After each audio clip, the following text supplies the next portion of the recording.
हाँ जी, कैसे हैं आप सभी? मैं ऐसा आशा करती हूँ कि आप सभी लोग स्वस्थ होंगे, मस्त होंगे, अपनी पढ़ाई शिद्दत के साथ कर रहे होंगे। इसी बात पर स्टार्ट करते हैं आज की क्लास को। मैं निकिता चौधरी स्वागत करती हूँ आप सभी का हमारे एग्जाम जर्नी परिवार में। और आज के सेशन में हम देखने वाले हैं 23 जुलाई की इम्पोर्टेंट करंट अफेयर्स। तो स्टार्ट करते हैं अपनी क्लास को और हमारा फर्स्ट क्वेश्चन हो जाता है। Recently, Chandipura virus is in news. Which state of India is majorly affected by this virus? आपसे पूछ रहा है अभी हाल ही में जो चांदीपुरा वायरस है ये न्यूज में है। तो आपसे क्या पूछा? आपसे पूछा कि कौन सा राज्य है जो इस वायरस की वजह से सबसे ज्यादा अफेक्ट हो रहा है। पहली बात तो ये आती है जो ये वायरस है ये अफेक्ट कर रहा है 9 महीने से 14 साल के बच्चों को। 9 महीने से 14 साल के बच्चों को ये जो वायरस है ये अफेक्ट कर रहा है। ये एक बहुत ही डेंजरस वायरस है। ऐसा मैं क्यों कह रही हूँ? क्योंकि इसमें जो मोर्टेलिटी रेट है वो 50% है। इसका क्या मतलब हुआ मैम? अरे अभी तक जो उसके सस्पेक्ट्स देखे गए यानी कि जिसमें ये वायरस पाया गया वो 29 बच्चे थे। इन 29 बच्चों में से 15 जो बच्चे थे उनकी डेथ हो गई। और इनमें से 13 बच्चे, इन 15 बच्चे जिनकी डेथ हुई है उनमें से 13 बच्चे कहाँ से थे? 13 बच्चे थे गुजरात से। तो ये वायरस एक बहुत ही खतरनाक वायरस है बच्चों के लिए। इससे होता क्या है? इसके सिम्टम्स कैसे होंगे कि तेज बुखार आएगा, हेडेक होगा, सांस लेने में प्रॉब्लम होगी क्योंकि ये बच्चों के न्यूरो सिस्टम पर अटैक करता है। इससे क्या हो जाता है और बच्चे कोमा में भी चले जाते हैं। बच्चे कोमा में चले जाते हैं। अच्छा, इसका नाम चांदीपुरा वायरस क्यों रखा गया? देखो इसका नाम चांदीपुरा वायरस इसलिए रखा गया क्योंकि इसको जब डिस्कवर किया गया यानी कि इसका फर्स्ट केस देखा गया था 1965 में। 1965 में इसका फर्स्ट केस देखा गया था। और ये फर्स्ट केस देखा कहाँ गया था? महाराष्ट्र में। महाराष्ट्र में। और महाराष्ट्र में कहाँ? महाराष्ट्र के चांदीपुरा विलेज में। चांदीपुरा विलेज में। तो इस विलेज के नाम पर ही इसका क्या नाम रख दिया गया? चांदीपुरा वायरस इसका नाम रख दिया गया। उस वायरस को हम CHPV वायरस भी कहते हैं यानी कि चांदीपुरा वेसिकुलो वायरस। ये किस फैमिली से बिलोंग करता है? ये बिलोंग करता है रेप्डोविरिड। ये रेप्डोविरिड फैमिली से बिलोंग करता है और इसी फैमिली का एक वायरस है जिसकी वजह से रेबीज होता है। तो ये उसी फैमिली से बिलोंग करता है। कैसे बचे? देखो ये होता कैसे है? ये होता है जो सेंट फ्लाई होते हैं यानी कि जो इंसेक्ट्स होते हैं, इंसेक्ट्स में भी क्या, जो सेंट फ्लाई होते हैं ये उनके सलाइवा में होता है। और जब वो सेंट फ्लाई काटते हैं तो ये वो उसकी वजह से कहाँ पे ट्रांसमिट हो जाता है? ह्यूमन बॉडी में ट्रांसमिट हो जाता है। तो क्या करना है? अपने आसपास गंदगी नहीं रखनी है, मच्छर मक्खियों को पनपने नहीं देना है और अपने घर के छोटे बच्चों का ध्यान रखना है। आपको इतना काम करना है, ठीक है? नेक्स्ट आपसे क्या पूछ रहा है? नेक्स्ट पूछ रहा है which of the following state in the if state is the best performing state under the प्रधानमंत्री स्वनिधि स्कीम। आपसे क्या पूछा? आपसे पूछा कि प्रधानमंत्री स्वनिधि स्कीम के तहत कौन सा स्टेट है जो बेस्ट परफॉर्मिंग स्टेट बन गया है। अच्छा, पहली बात आती है कि मैम ये स्वनिधि स्कीम क्या है? तो देखो इसको लॉन्च किया गया था 1 जून 2020 2020 में। के लिए लॉन्च किया गया था तो स्ट्रीट वेंडर्स के लिए लॉन्च किया गया था।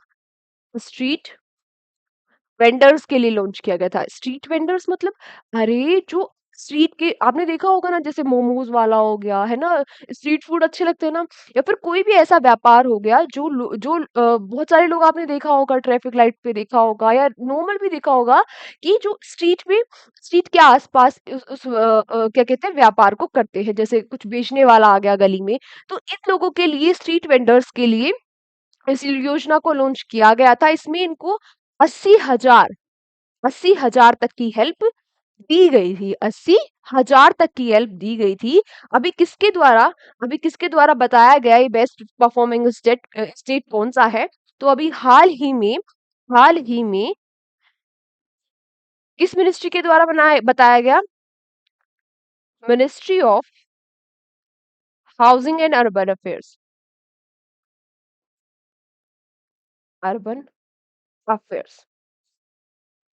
हाउसिंग एंड अर्बन अफेयर्स ने बताया कि जो बेस्ट परफॉर्मिंग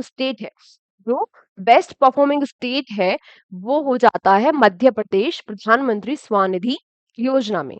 दूसरे नंबर पे कौन सा आता है? सेकंड नंबर पे आता है असम।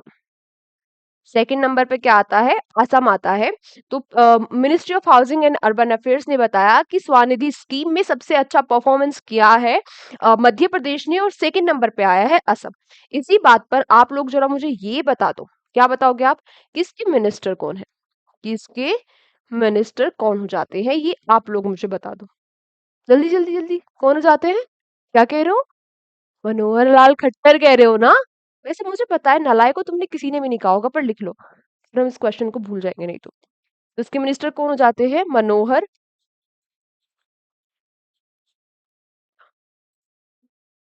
मनोहर लाल खट्टर।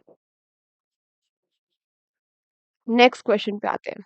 नेक्स्ट क्वेश्चन आपसे क्या पूछ रहा है कि recently who has been appointed as the brand ambassador for MotoGP in India by Euro sports India. Euro sports India के द्वारा मोटो जीपी के ब्रांड एम्बेसडर किसको बना दिया गया है? तो ये बना दिया गया है शिखर धवन जी को। किसको बना दिया गया है? शिखर धवन जी को। अब जितने भी हमने अभी तक ब्रांड एम्बेसडर पढ़े हैं, वो सभी आपके दिमाग में से घूमने चाहिए, बिल्कुल रैपिड फायर होना चाहिए इसका, कि ये भी पढ़ा था, वो भी पढ़ा था, वो भी पढ़ा था। नहीं हो रहा ना, तो इसका मतलब आप रिवीजन अच्छे से कर ही नहीं रहे हो, है ना? क्योंकि ऐसे ना रिलेट कर करके, ऐसे कनेक्ट कर करके चेन बना के पढ़ोगे ना, बहुत ही मजा आएगा पढ़ने में। चलो अब हम बनाते हैं चेन। ब्रांड एम्बेसडर की बात आई तो पहले तो ऑप्शंस देख लेते हैं। पीवी सिंधु किसकी ब्रांड एम्बेसडर है? अभी हाल ही में तो ये किसकी ब्रांड एम्बेसडर बनी थी? हूप की ब्रांड एम्बेसडर बनी थी। उससे पहले ये किसकी भी ब्रांड एम्बेसडर है? ये सब जो मैं लिखूंगी पीवी सिंधु ही है, कंफ्यूज नहीं होना है। ये हूप की ब्रांड एम्बेसडर है। उसके साथ साथ ये बेटर न्यूट्रिशन की ब्रांड एम्बेसडर है। कौन? पीवी सिंधु। बेटर न्यूट्रिशन का भी, न्यूट्रिशन की भी ये ब्रांड एम्बेसडर है। और गवर्नमेंट ऑफ इंडिया ने इसको, इनको किसकी ब्रांड एम्बेसडर भी बनाया था? किसकी? टबैको कंट्रोल की। हाँ ये तो याद है, हाँ बहुत बार पढ़ लिया। टबैको कंट्रोल की ब्रांड एम्बेसडर भी पीवी सिंधु जी है। गवर्नमेंट ऑफ इंडिया के द्वारा इनको बनाया गया था। नेक्स्ट ऑप्शन मुझे दिख रहा है आदित्य रॉय कपूर। आदित्य रॉय कपूर किसके ब्रांड एम्बेसडर है? ये है बिस्लेरी लिमोनाट। बिस्लेरी लिमोनाटा के ब्रांड एम्बेसडर हो जाते हैं आदित्य रॉय कपूर। राजकुमार राव किसके ब्रांड एम्बेसडर है? टेक्स बड़ी के। अरे वाह, आप तो बड़े अच्छे बच्चे हो, आपको तो सब याद है। अच्छा अभी इसी बात पे दो ब्रांड एम्बेसडर मुझे और बता दो कि पूमा इंडिया के ब्रांड एम्बेसडर कौन है? अभी हाल ही में हमने कुछ ही दिन पहले शायद पढ़ा होगा हमने, पूमा इंडिया के कौन ब्रांड एम्बेसडर है? हिंटू? दोनों क्रिकेटर हैं। कौन हो जाते हैं? आपने तो बता लिया, चलो हमें लिखते हैं रियान पराग और नीतीश कुमार रेड्डी। नीतीश कुमार रेड्डी। अच्छा सच सच बताना, सच सच बताना कि कितने बच्चे थे जिसको ये सारे ब्रांड एम्बेसडर्स याद थे? बिल्कुल सच सच मुझे कमेंट्स में बताना, है ना? वरना पता है ना किसकी कसम है? किसकी कसम है? वीडियो कॉल वाले चांद की कसम है अगर झूठ बोला तो। नेक्स्ट क्वेश्चन आपसे क्या पूछ रहा है? Which state of India become the first to launch the gross environment product GEP index for environment protection? तो एनवायरमेंट प्रोटेक्शन के लिए कौन सा स्टेट बन गया है पहला स्टेट जिसने जीईपी इंडेक्स को लॉन्च कर दिया है? तो ये बन गया है उत्तराखंड। ये बन गया है हमारा उत्तराखंड।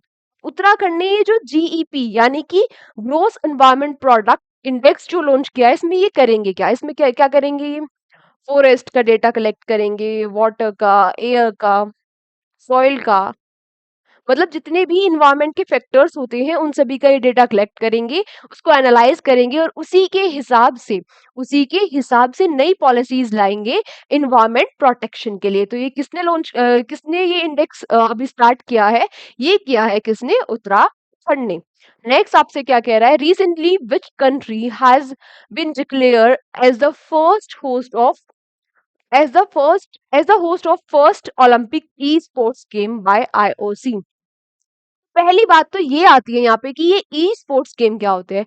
अरे ई स्पोर्ट्स गेम्स का मतलब हुआ electronic sports game, in simple words video game कह लो। तो वीडियो गेम के लिए पहला ओलंपिक्स के जो गेम होने वाले हैं, आपसे वो पूछ रहा है कहाँ पर होंगे। तो ये कब होंगे? ये गेम्स होने वाले हैं 2025 में। और ये पहली बार पहला गेम होगा, जो पहला एडिशन होगा, उसको होस्ट कौन करने वाला है? उसको होस्ट करने वाला है सऊदी अरेबिया। अब यहाँ पे मुझे एक नाम और दिख रहा है, आपको भी दिख रहा है क्या? आईओसी। अब ये आईओसी क्या होता है? ये मैम आईओसी क्या होता है? तो आईओसी होता है इंटरनेशनल ओलंपिक कमेटी। क्या कह रहे हो मैम? अब हम बताएंगे कि इसके हेडक्वार्टर्स कहाँ है, ये कब स्टैब्लिश हुआ था, इसके हेड कौन है, ये तो सब हमें पता है, हम बता देंगे, आप रहने दो। ऐसा कह रहे हो ना? तो ये कब इसकी फॉर्मेशन हुई थी? लिखो जल्दी जल्दी। 19 1894 में। हेडक्वार्टर्स कहाँ है? ल्यूसाने, स्विट्जरलैंड में। और इसके हेड कौन हो जाते हैं? थॉमस बच। थॉमस बच जी हो जाते हैं इसके हेड। नेक्स्ट क्वेश्चन आपसे क्या पूछ रहा है? नेक्स्ट पूछ रहा है which country become the 53rd country to join United Nations water convention. तो यूनाइटेड नेशन के वाटर कन्वेंशन को ज्वाइन करने वाला पहले देश कौन सा बन गया है? तो ये बन गया है कौन सा देश? Ivory coast. आइवरी कोस्ट बन गया है 53rd कंट्री। अच्छा, ये 53rd ओवरऑल होने के साथ साथ 10th अफ्रीकन कंट्री भी है। 10th अफ्रीकन कंट्री ही है। अब जो ये अजीब अजीब सी कैपिटल और करेंसी होती है, ये फेवरेट होती है एग्जामिनर की।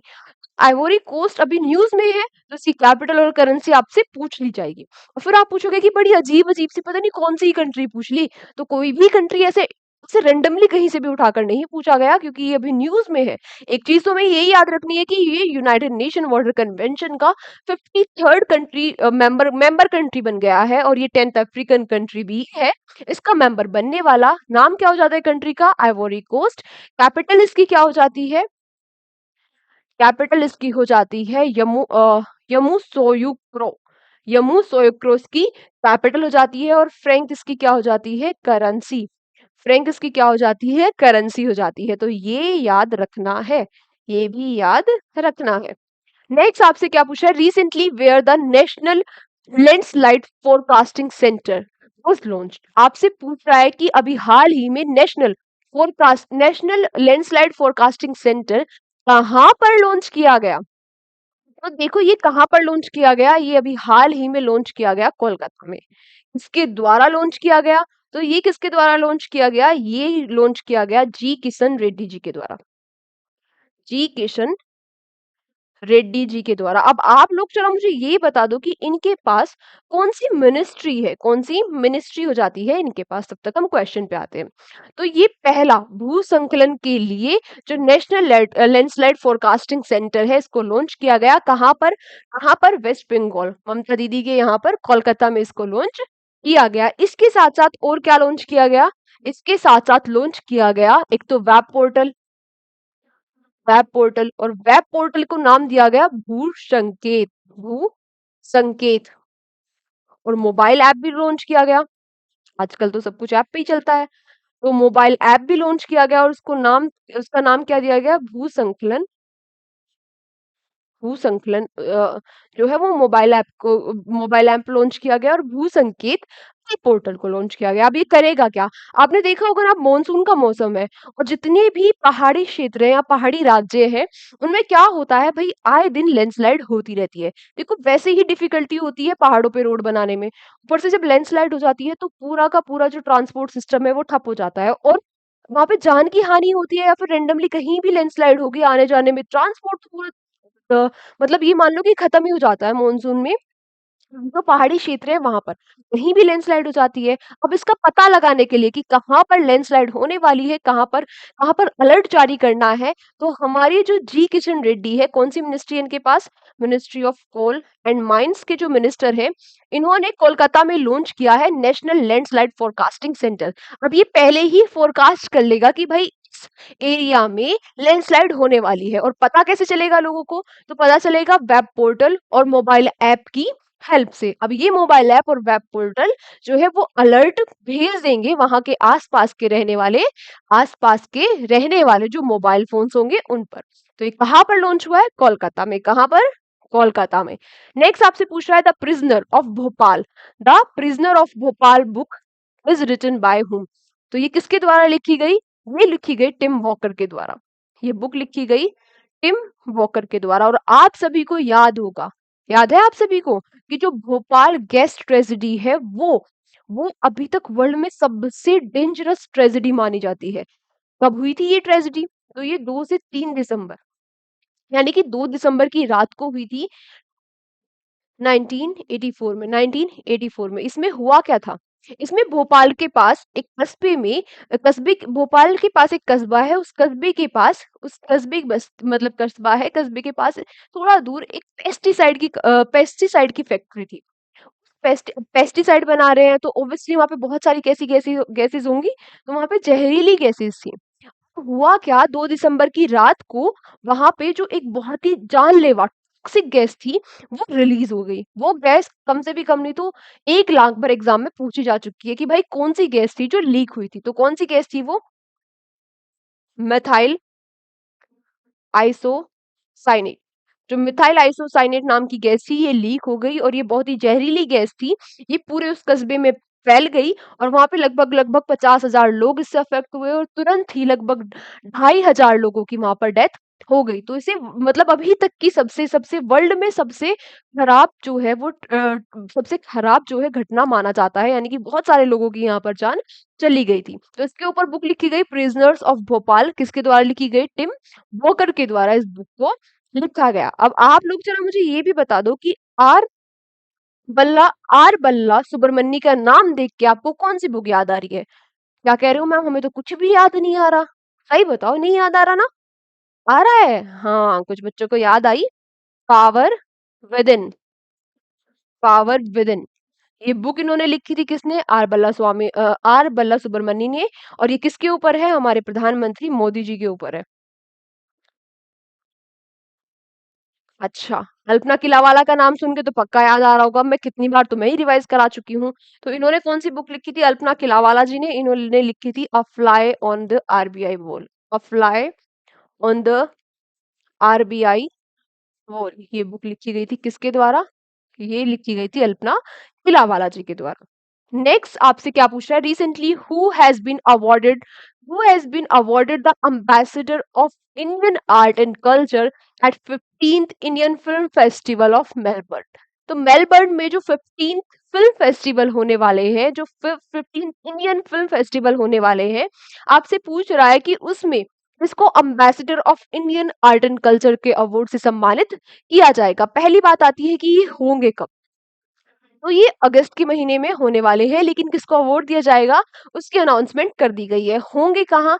तो ये होंगे कहाँ? विक्टोरियन, विक्टोरियन में होंगे। और ये कहाँ है? ऑस्ट्रेलिया। यहाँ पे दिखाई नहीं देगा, नीचे लिख देते हैं, ऑस्ट्रेलिया में। ठीक है। अच्छा, ये अवार्ड स्टार्ट कब हुए थे? तो ये अवार्ड स्टार्ट हुए थे 2010 में। 2010 में ये अवार्ड्स स्टार्ट हुए थे। इस बार इनका 15th एडिशन हो जाता है और इस 15th एडिशन में इंडियन आर्ट एंड कल्चर के लिए जो अवार्ड दिया जाएगा वो दिया जाएगा किसको? उसको, अच्छा ये तो चेहरा देख के आप पहचान गए होंगे हैं, उसको दिया जाएगा। हाँ हाँ, किसको दिया जाएगा? रामचरण तेजा जी को, रामचरण तेजा जी को दिया जाएगा, सम्मानित किया जाएगा इस अवार्ड से इनके कंट्रीब्यूशन के लिए इंडियन फिल्म में, इंडियन फिल्म इंडस्ट्री में इनके कंट्रीब्यूशन के लिए इनको ये अवार्ड से सम्मानित किया जाएगा। कब दिया जाएगा? अभी सिर्फ अनाउंसमेंट हुई है, अवार्ड नहीं दिया गया। अवार्ड दिया जाएगा अगस्त के महीने में। नेक्स्ट आपसे पूछ रहा है और आज का लास्ट क्वेश्चन हो जाता है, रिसेंटली पद्मश्री अवार्डी कमला पुजारा, कमला पुजारा पास्ड अवे। जो कमला पुजारा जी थी ये, इनका भी निधन हो गया है। आपसे पूछ रहा है कि ये किससे रिलेटेड है? तो ये रिलेटेड है एग्रीकल्चर से और ये काफी इंपॉर्टेंट पर्सनालिटी हो जाती है, काफी इंपॉर्टेंट पर्सनालिटी हो जाती है। इन्होंने ऑर्गेनिक फार्मिंग के लिए, ऑर्गेनिक जो फार्मिंग है उसके लिए काफी सारे काम किए। और काम क्या किए हैं इन्होंने? इन्होंने लगभग 100 से भी ज्यादा जो सीड्स थे, यानी कि जो बीज थे, और ऐसे बीज जो विलुप्त हो सकते थे, जो विलुप्त हो सकते थे, उनका कंजर्वेशन किया, उनको बचा कर रखा।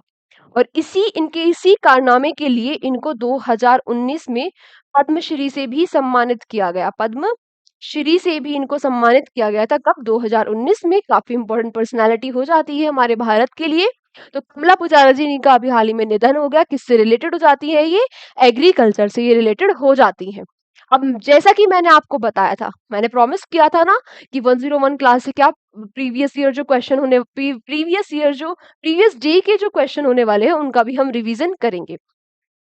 तो प्रीवियस ईयर प्रीवियस देख रहे हो, प्रीवियस ईयर तुम्हें समझा समझा के प्रीवियस ईयर ही निकल रहा है मुंह से प्रीवियस डे के बजाय भी। तो अब हम प्रीवियस डे के क्वेश्चंस का रिवीजन कर लेते हैं फटाफट से, क्योंकि ये बहुत ही ज्यादा इंपॉर्टेंट हो जाता है। एक बार मैंने आपको क्विक रिवीजन करवाया, मैं बताती हूँ ना कैसे करना है। कैसे करना है कि एक बार आपको, जैसे मैंने आपको यहाँ पे पढ़ाया, तो एक बार आपको एक तो नोट्स बनाने हैं और एक बार जाके रिवाइज करना है, और फिर अगले दिन की क्लास में भी मैंने आपको रिवाइज करा दिया, तो ये बहुत ही बेस्ट हो जाएगा, क्योंकि maximum revision is the key to success. तो स्टार्ट करते हैं। कल कल हमने कौन से क्वेश्चन करे। वागनर of Chhatrapati Shivaji Maharaj was brought to India from which country? तो ये कहाँ से लाया गया? लंदन। लंदन यानी कि यूके से। Which helpline has been launched to prevent drugs trafficking and abuse in India? तो मानस जो ये हेल्पलाइन है, इसको अभी लॉन्च किया गया है ड्रग्स ट्रैफिकिंग को रोकने के लिए। नेक्स्ट आपसे पूछ रहा है, नेक्स्ट क्या पूछ रहा है, which state of India has two coal mines listed in the top 10 largest mines in the world? तो ये कहाँ पर हो जाती है? छत्तीसगढ़ में। और इनका नाम क्या था? गेवरा और कुछ मुंडा जो माइंस हो जाती है। और फर्स्ट पे कौन थी? ब्लैक थंडर यूएसए की। नेक्स्ट आपसे पूछ रहा है, when is international chess day celebrated? तो कब सेलिब्रेट किया जाता है? 20 जुलाई को।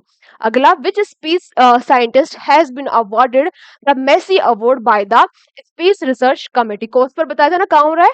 कहाँ हो रहा है? बुसेन, साउथ कोरिया में। वहां पे किसको दिया गया अवार्ड? इस स्पेस साइंटिस्ट को दिया गया मेसी अवार्ड। तो ये दिया गया प्रहलाद चंद्र अग्रवाल जी को। और अनिल भारद्वाज जी को कौन सा अवार्ड दिया गया था? विक्रम साराभाई मेडल से इनको सम्मानित किया गया है। Next, in which country is the in which country is the Kataragama इल्सा फेस्टिवल सेलिब्रेटेड? तो ये काटारगमा इल्सा फेस्टिवल कहाँ सेलिब्रेट किया गया? कहाँ? हमारे पड़ोसी श्रीलंका के यहाँ। Recently launched book wings to our hope volume 1। तो ये wings to our hope volume 1 किससे रिलेटेड है? हमारी राष्ट्रपति द्रौपदी मुर्मू जी से। उनके पहले कार्यकाल की 75 जो इंपॉर्टेंट स्पीचेस हैं, वो इसमें हो जाते हैं। Recently, External Affairs Minister S. Jaishankar inaugurated India's first overseas Jan Aushadhi केंद्र in which country? तो ये कहाँ पर लॉन्च किया गया? मॉरिशियस में। Next, which country will host the second Asia Pacific Ministerial Conference? तो कौन सी कंट्री होस्ट करने वाली है इसको? इसको होस्ट करने वाली है India. Last question, recently who has been appointed as a new ambassador of India to America? तो अमेरिका में नए एम्बेसडर किसको नियुक्त किया गया? ये नियुक्त किया गया विनय मोहन कात्रा जी को। आप लोगों का आज का क्वेश्चन फॉर यू मैंने नहीं दिया, तो क्वेश्चन फॉर यू होने वाला है, क्वेश्चन फॉर यू। तो क्वेश्चन फॉर यू क्या होगा कि विनय कुमार कहाँ के एम्बेसडर है, किस कंट्री में एम्बेसडर है इंडिया के, को मुझे ये बताना है, और वो जल्दी जल्दी कमेंट करके आप लोग मुझे बताओगे। तो आज की क्लास को हम यहीं तक रखते हैं। कल के सेशन में आप सभी लोगों से फिर से मुलाकात होगी। लास्ट में बस मैं आपको यही कहूंगी कि शिद्दत से मेहनत करते रहो, कठिनाइयां आएंगी, कठिनाइयां आती रहेंगी। आज अच्छे से नहीं पढ़ाई हुई, आज ये हो गया, आज वो हो गया, पर पर आप जितनी कठिनाइयों का सामना करोगे उतना ही आप निखरोगे।